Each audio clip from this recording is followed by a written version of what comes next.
Right, 10 August 2024, and today I'm going to be covering a few stories.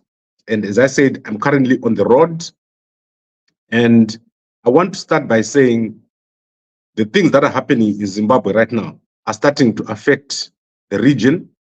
So all of Southern Africa is actually being affected by the activities taking place in Zimbabwe, especially the corruption that is prevalent in Zimbabwe.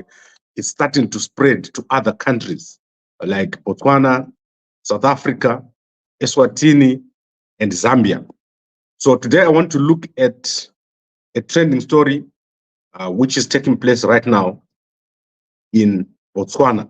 So in Botswana, there is currently an investigation into George Manyere, and George Manyere is linked to Mnangagwa. He runs a company called Brainworks in Zimbabwe, and this company holds a lot of assets in the financial sector of Zimbabwe.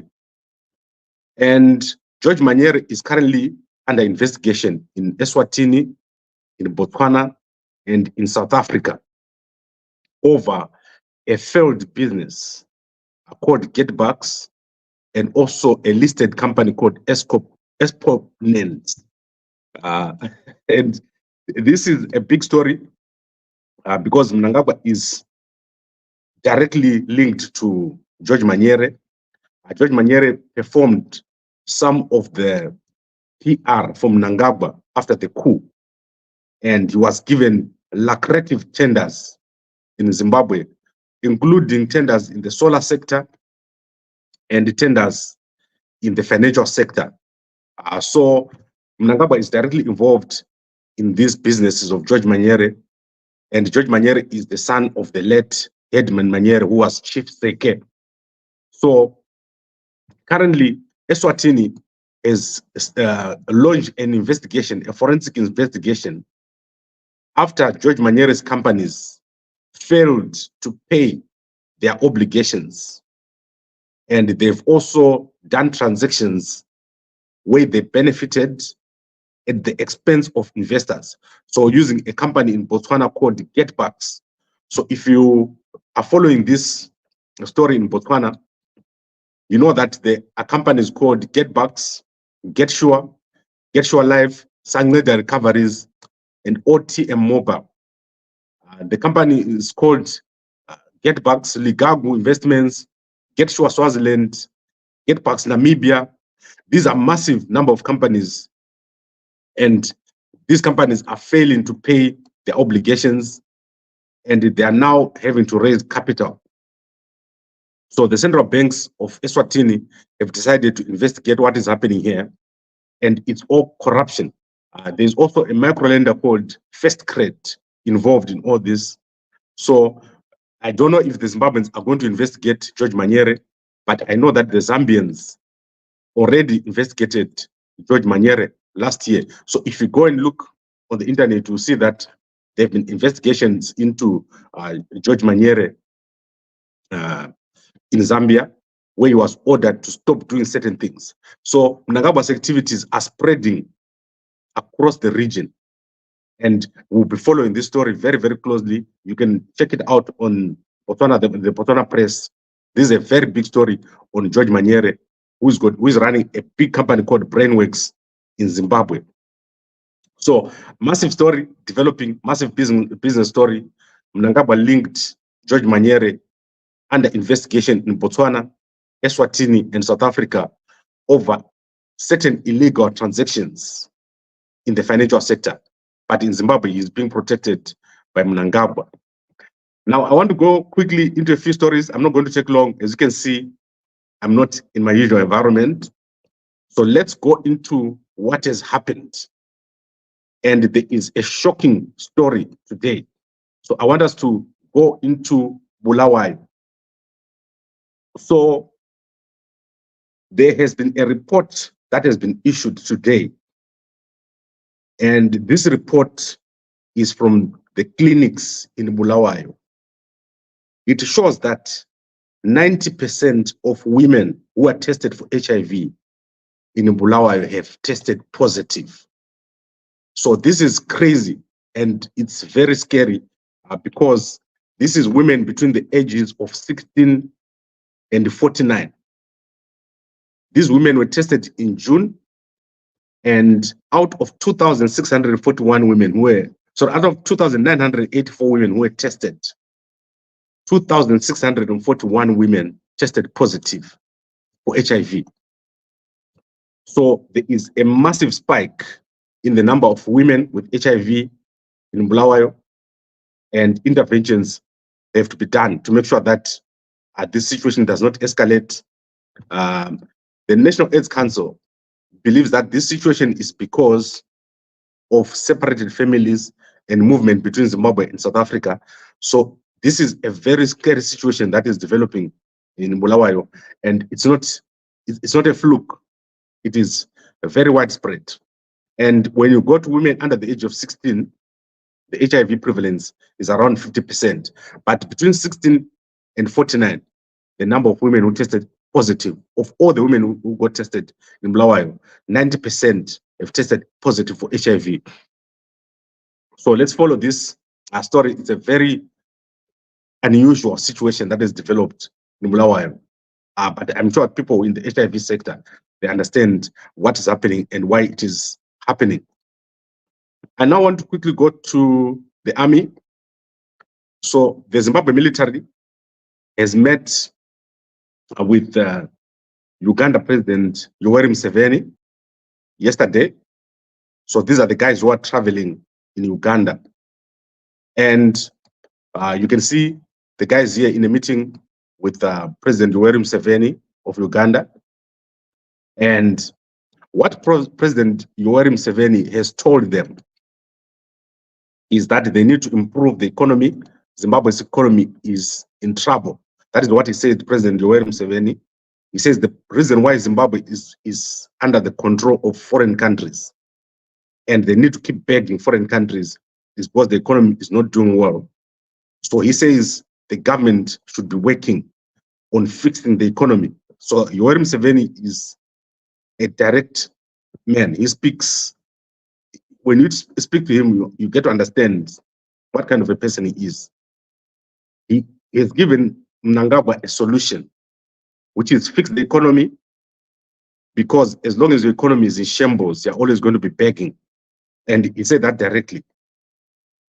However, what is interesting is that the Zimbabwe National Army, through the officials who are here, has revealed that they've got 4 delegations that are currently going around Africa.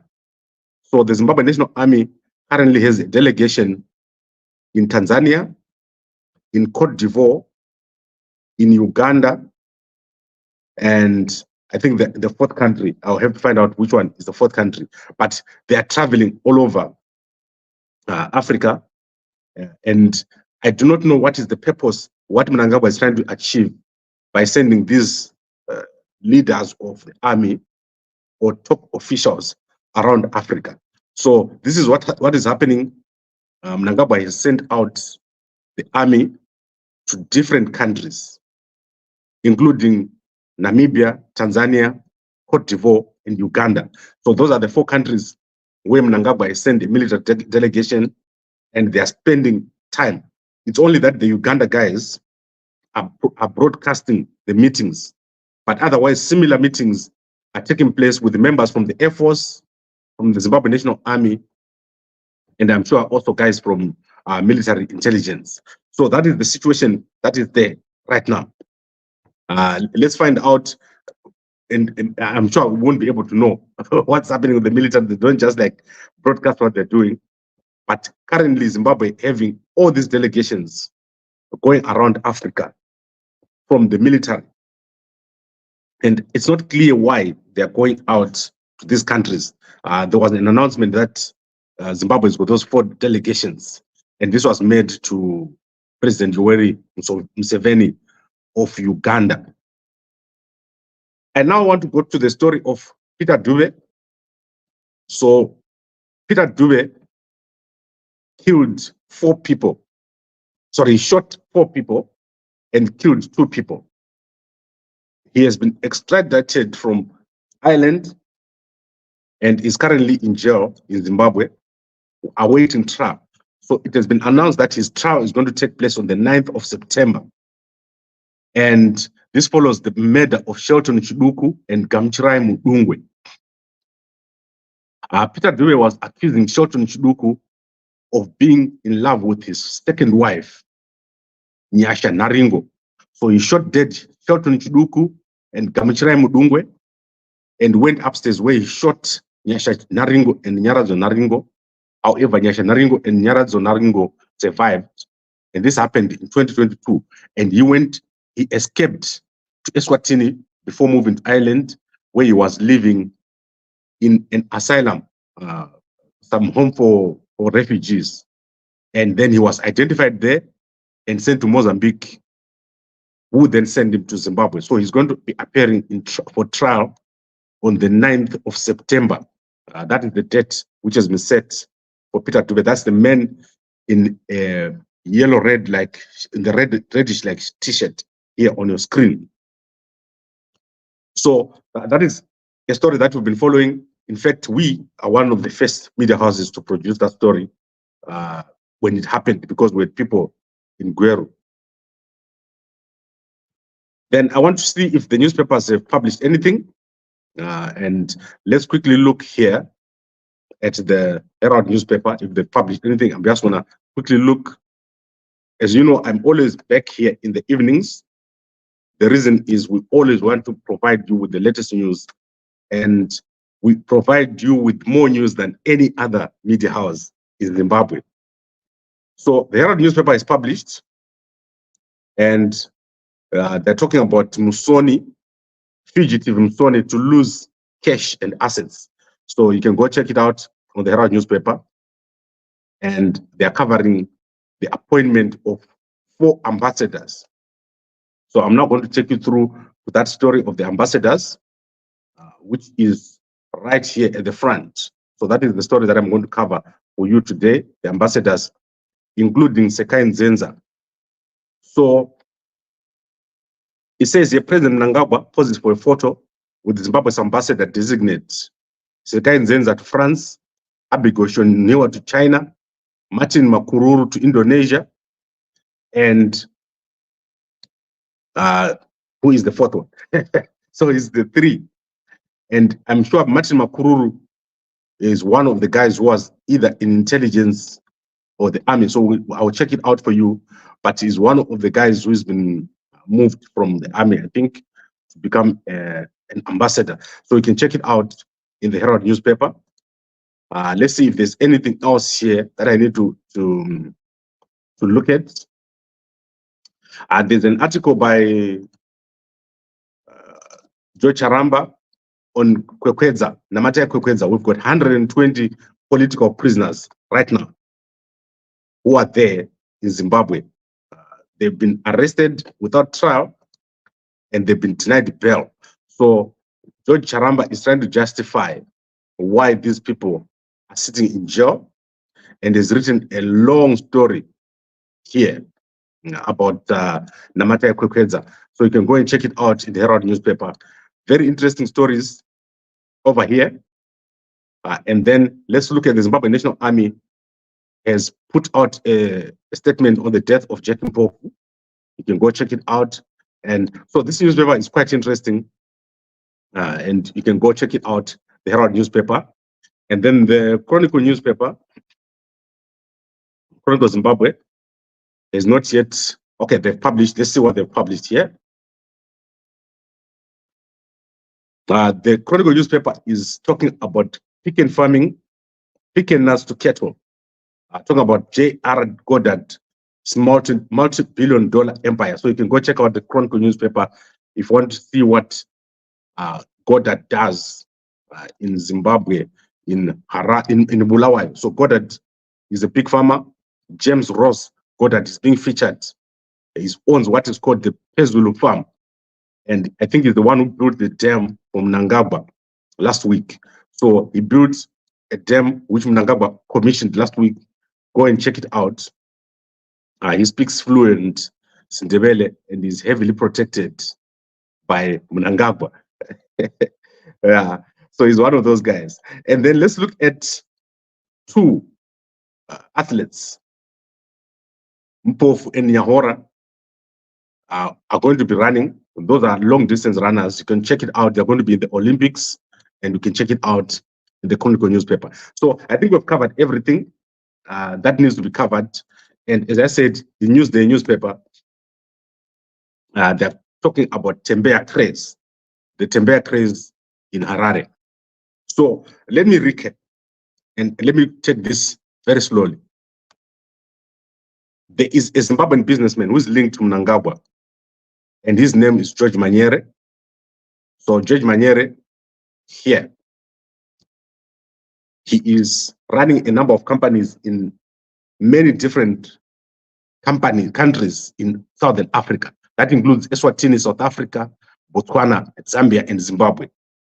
He is currently under investigation in eSwatini and Botswana and South Africa over various transactions relating to his company Getbucks, and in Zimbabwe he runs a company called Brainworks. George Manyere is closely linked to Mnangagwa, and it is believed that he is fronting for Mnangagwa or is in a partnership with Mnangagwa, including in solar projects in Zimbabwe. So he's under investigation for his company called Getbucks, and this is a company that is failing to meet its obligations in countries like Botswana, Eswatini, Namibia. And these guys have also done transactions where they benefited at the expense of investors.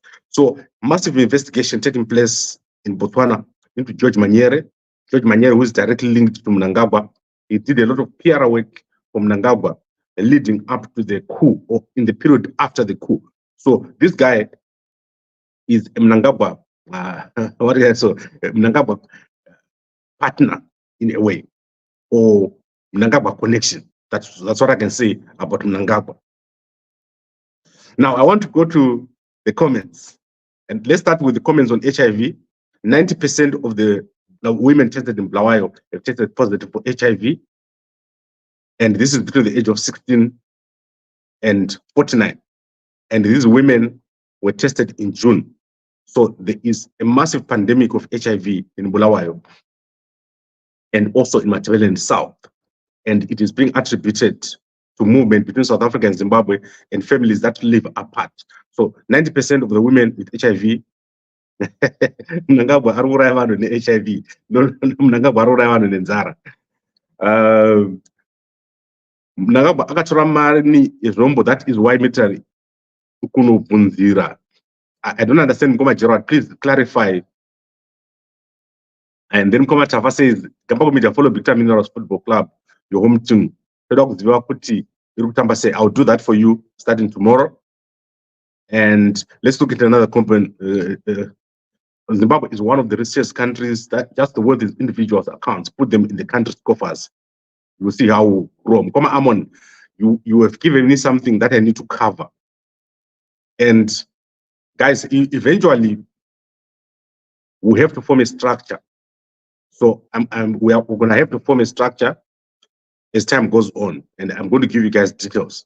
But for now, we're going to be making Chamisa's efforts with SADC and with whatever he's doing until we see how that goes.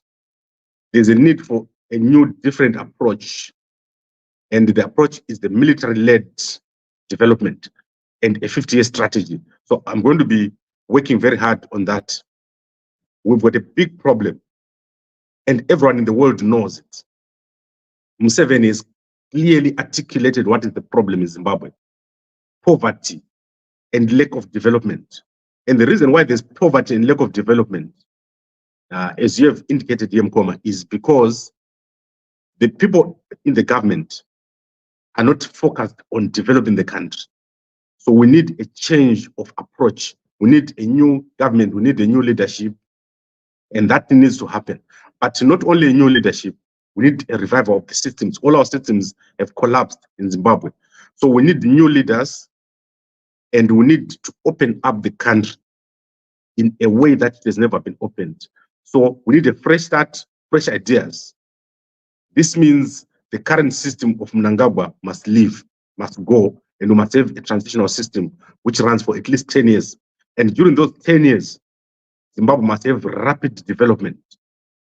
Our army is not equipped. Our businesses are not equipped. Our hospitals are not equipped. Our schools are not equipped. Everything is collapsed. So there's a need for a new approach, and every country is where Mnangagwa is going. They're telling him the same thing.